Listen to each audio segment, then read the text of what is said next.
Hi guys, I'm Levi, I'm Cameron. and today we're back on our podcast Mind Games.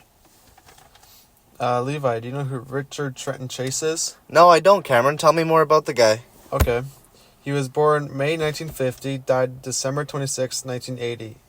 He was a American serial killer and cannibal and necrophilia who killed 6 people in Sacramento, California from December 1977 to January 1978.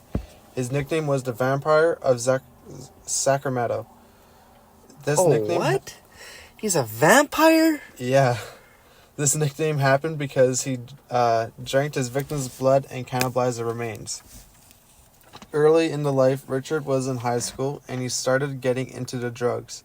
Once he finished high school, he went to college and he was in college for a few months. And then he started failing and got kicked out.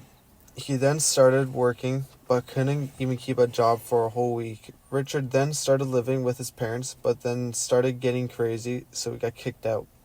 So he then moved in with some teenagers that were going to college, so his parents started giving him money to pay rent. But after a few months, his parents stopped giving him money, and then he moved out and moved in with his dad. At this time, he was living in a dorm.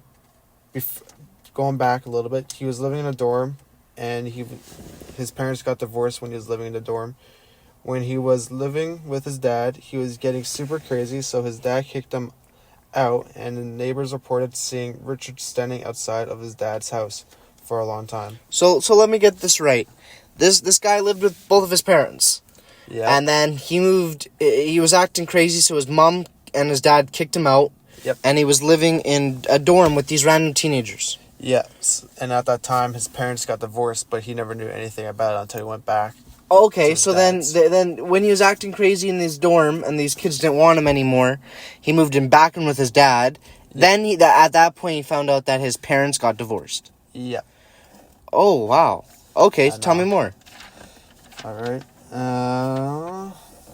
Richard then moved in with his mother, and she attended to call the police one day on Richard. And Richard then took the phone and hit his mom on the head with the phone a few times before police came. Oh, wow. Yeah, dude was a crazy dude. And he spent 2 days in psych ward. Oh, Jesus. Okay, so let's get into some of the murders. What happened with the murders? So there was one girl which he killed. Her name was Mareth, and her 6-year-old son Jason, and her 22-month-old nephew David Ferrer were next. Chase then mutilated Mareth and had sex with the corpse before cannibalizing her and drinking her blood. He then fled in Mareth's car and took little David's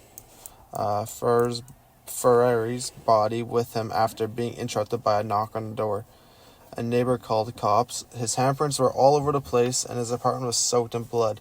By now the cops were onto him, and when they raided his apartment they discovered blood-filled blenders.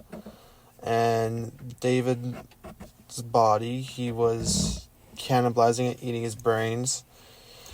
And what else happened to that thing? This guy is sick. Yeah, I know. This is sick. So how did he get arrested in the end?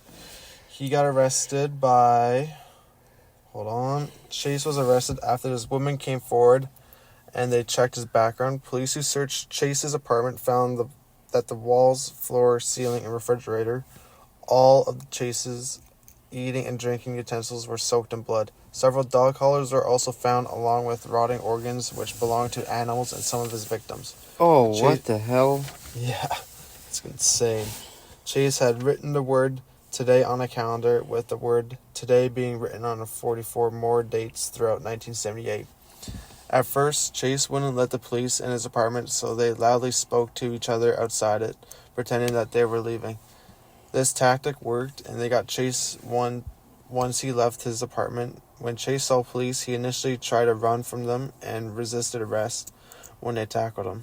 Chase was armed at the time and wasn't known whether David Ferrer was still alive or not, so Detective Wayne Irie contemplated shooting Chase. He said in 2010, "That's when I found out I'm like him." even though it would have been a good shooting and it would have been justified shooting. I could have killed him and I would have been justified in doing it because the average person, cops included, are not like these people. He's cold-blooded killer and we aren't.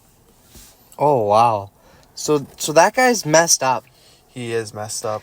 So he did time in prison then, a long time. I think he got, 3 or 4 life sentences after Yeah. doing all that? And then Wow. he died in prison.